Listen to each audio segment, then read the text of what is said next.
Hello my students, hello everybody, how's it going today? I hope you're doing well. Welcome to my channel once more. Olá gente, como é que vocês estão hoje? Espero que estejam bem. Bem-vindos ao meu canal mais uma vez. I'm Antônio de Jesus, your English teacher. Eu sou Antônio de Jesus, seu professor de inglês, e hoje com uma dica super interessante. Se você ficar até o final do vídeo, ao final do mesmo, você será capaz de conjugar todos os verbos da língua inglesa. Então isso não é interessante? É uma pequena aula que vai te ensinar como conjugar todos os verbos da língua inglesa. Com exceções de alguns aí especiais, mas praticamente todos os verbos, certo?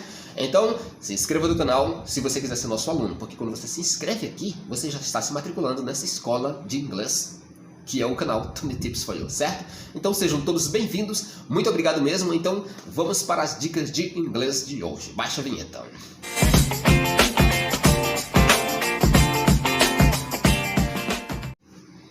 Muito bem, já estamos de volta. Preste atenção, para você aprender a conjugar todos os verbos em inglês, saiba de uma coisa. Em se tratando de conjugação verbal, a língua inglesa é bem mais fácil do que a língua portuguesa. Porque em português nós conjugamos os verbos em todas as pessoas pronominais, em todos os pronomes pessoais. Já em inglês isso não acontece. Em inglês nós conjugamos apenas em 3 pessoas, que são as terceiras pessoas do singular. Nas outras pessoas o verbo fica da mesma forma, então é por isso que é fácil. Em português é muito complicado. Veja o exemplo do verbo amar. Amar está no infinitivo. Só lembrando que no infinitivo, os verbos em português terminam com ar, ir. E alguns em or, como sobrepor, pôr, né, impor. Mas a grande maioria é nesses 3, né? Ar, ir. Essas terminações dizem que o verbo está no infinitivo, ou seja, a sua forma original, ele não está sendo conjugado. E quando eu conjugo, o verbo muda. Por exemplo, amar está no infinitivo, mas quando eu vou conjugar, eu digo: eu amo, você ama, tu amas, ele ama, nós amamos, vós amais, eles amam. Percebe que para cada pronome, eu, tu, você, ele, ela, tem uma forma diferente do mesmo verbo amar. Já em inglês isso não acontece. Nós sabemos que, diferente do português, o que determina que os verbos estão no infinitivo não é a terminação ir, ar. Em inglês, o que mostra que eles estão no infinitivo é a partícula to antes deles. Então, se eu quero dizer amar, em inglês é to love. To love. E aí eu posso dar outros exemplos. Amar, to love. Dizer, to play. Falar, to speak, jogar, to play, beber, to drink, trabalhar, to work, dançar, to dance, lavar, to wash. Então, o que indica que os verbos estão no infinitivo em inglês é a partícula to ali junto com eles. Já quando eu conjugo, essa partícula to, ela não aparece, ela some. Então, se eu quero dizer eu jogo, eu não vou dizer I to play, eu vou dizer só I play. Você joga, não you to play, é you play. Você sonha, you dream, que to dream é sonhar, então you dream, você sonha. Então, os verbos em inglês no infinitivo vêm com a partícula to. E quando eu conjugo, simplesmente eu tiro o to e coloco em todas as pessoas pronominais da mesma forma, com exceção de alguns que a gente vai ver daqui pra frente. Então, por exemplo, to dance é jogar, to dance é dançar. Se eu quero dizer eu danço, I dance. Você dança, you dance. Ele dança, não, eu vou pular ele, ela, né? Vocês dançam, you dance. Nós dançamos, we dance. Vocês dançam, you dance.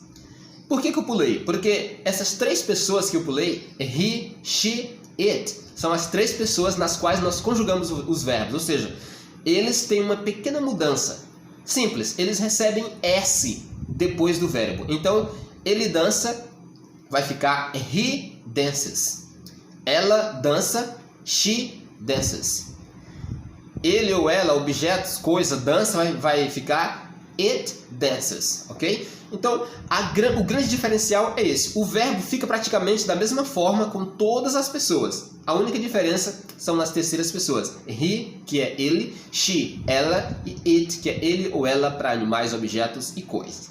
Mas o verbo fica praticamente da mesma forma para todas as pessoas, certo? Nós podemos dar aqui alguns outros exemplos, né? O verbo lavar, por exemplo. I wash my hands every day in the morning. Eu lavo minhas mãos todos os dias. I wash my hands every day in the morning. Eu lavo minhas mãos todos os dias pela manhã. Agora, você lava, you wash your hair. Você lava seus cabelos, então you wash. Ficou da mesma forma. Nós lavamos, né? We wash. Eles lavam. They wash. E assim por diante. O wash vai ficar da mesma forma. Porém, quando chega nas terceiras pessoas, vai ficar he washes, she washes, it washes. Alright?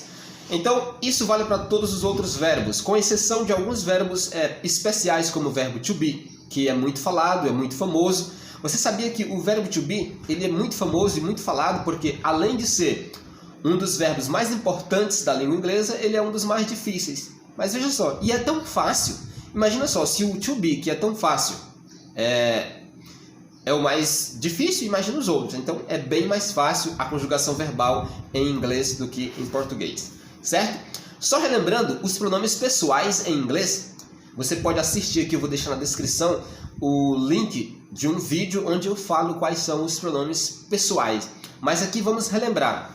Você sabe que os pronomes são I, eu, you, você, he, ele, she, ela, it, ele ou ela para objetos, animais, coisas. Nós temos we, que é nós, you, que é vocês. Só lembrando que you aparece duas vezes, porque um é para o singular e outro para o plural. Se eu quero dizer vocês são meus amigos, eu vou dizer you are my friends.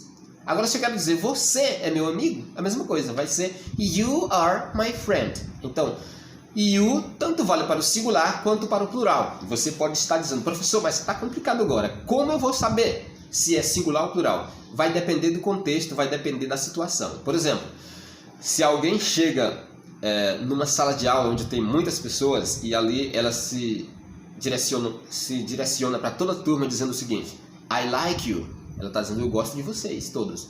Mas se ela se dirige apenas para alguma pessoa e diz, I like you, então eu gosto de você. Então é pelo contexto, é pela forma como você se direciona ao público ou a uma pessoa específica, certo? Então, os pronomes são esses. Então, you, e nós temos they, que são eles ou elas, serve para... They, na verdade, é o plural aí de he, de she, de it. Né? They, eles ou elas, para animais, coisas, pessoas, todos os objetos. Então, se você quiser conjugar todos os verbos em inglês, você vai colocar os verbos da mesma forma em todos os pronomes. Então, vai ficar do mesmo jeito. A única diferença é que quando chega lá no it, she e he, você vai acrescentar um szinho, certo? Eu vou colocar aqui outro verbo, por exemplo. O verbo to say, que é dizer. Eu digo, I say. Você diz, you say. Nós dizemos, we say. Eles dizem, they say. Agora, ele diz, he says. Depois do y, coloca aí um s e fica a pronúncia says. He says, ele diz. She says, ela diz. It says, ele ou ela diz, né? O it, o pronome neutro. Agora preste atenção, há algumas regrinhas, porque nem todos os verbos você vai acrescentar só o s nas terceiras pessoas. Tem umas regrazinhas aí e eu vou deixar aqui para vocês, para nunca mais vocês errarem aí nas provas, nos exercícios. Preste atenção, anotem essa. Para todos os verbos que terminam com o, s, x, sh ou ch, você vai acrescentar não apenas só o S, você vai acrescentar ES, certo? Por exemplo, nós temos aí o verbo que eu dei o exemplo, wash, que é lavar, ele termina em SH, então vai ficar he washes, ES no final. She washes, ok? Então preste atenção aí nessa dica. A outra, Quando o verbo termina com uma vogal e uma consoante, aliás, termina com uma vogal e um Y depois da vogal, você só vai acrescentar o S. Por exemplo, play, jogar, ele joga, he plays. She plays, ela joga. Agora, quando o verbo termina com Y, mas antes do Y vem uma consoante, o que você vai fazer? Você vai tirar o Y e acrescentar IES. Por exemplo, to study é estudar. Mas se você quer dizer ele estuda, vai ficar he studies. She studies. Você vai tirar o I, o Y e acrescentar IES. Isto se antes do Y vier uma consoante. Se for uma vogal, vai só acrescentar o S normalmente.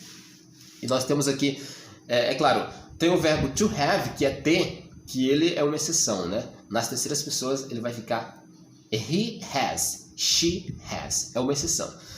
E para os restantes dos verbos você vai acrescentar aí simplesmente o S, né? O verbo terminou com E, acrescenta o S nas terceiras pessoas. Terminou com outra letra, você vai acrescentar o S. Porém, se terminou com O, X, SH, CH, né? Você vai acrescentar ali o ES. E se termina em Y, precedido de uma consoante, tira o Y e coloca IES para as terceiras pessoas. Então, não é fácil a conjugação verbal. Em português é muito difícil, porque para todas as pessoas há uma conjugação diferente. Em inglês, não. Os verbos ficam da mesma forma, só nas terceiras pessoas que tem aí essas pequenas mudanças. Então, thank you so much for watching this video. Eu espero que tenha ajudado você. Então, pesquise alguns verbos em inglês e tente pronunciar, ou seja, conjugar esses verbos para você ver como será fácil. O verbo vai ficar da mesma forma, só vai ser conjugado nas terceiras pessoas com essas pequenas mudanças. Então, conjugação verbal é isso. Muito fácil em inglês. Thank you so much for watching this video. Se inscreva no canal se você não for inscrito, compartilhe com seus amigos, traga mais pessoas, deixe o seu like, seu comentário, ative o sino, ou dislike também, sei lá, você que sabe, mas eu espero que seja like, certo? Nos ajude. God bless you in a very special way. Deus te abençoe de forma especial. Bye, see you in the next video. Vejo vocês no próximo vídeo. Beijo a todos.